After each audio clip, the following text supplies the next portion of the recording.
a mere 7 years after my graduation day, I had failed on an epic scale.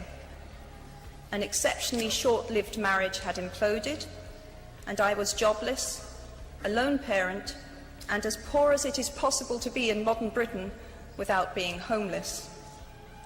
The fears that my parents had had for me and that I had had for myself had both come to pass, and by every usual standard, I was the biggest failure I knew.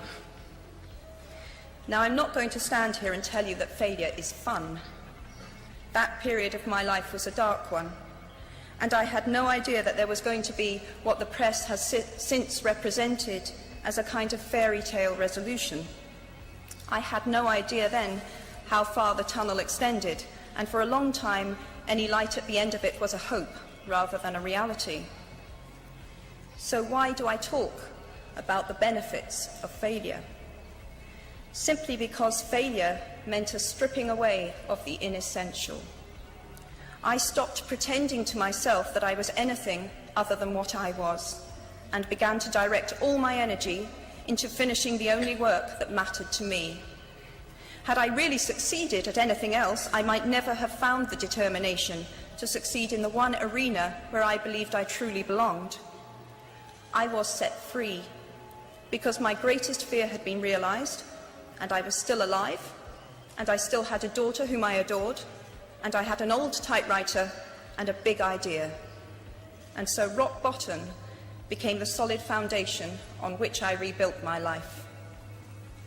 You might never fail on the scale I did, but some failure in life is inevitable. It is impossible to live without failing at something, unless you live so cautiously that you might as well not have lived at all, in which case you fail by default. Failure gave me an inner security that I had never attained by passing examinations. Failure taught me things about myself that I could have learned no other way. I discovered that I had a strong will and more discipline than I had suspected. I also found out that I had friends whose value was truly above the price of rubies.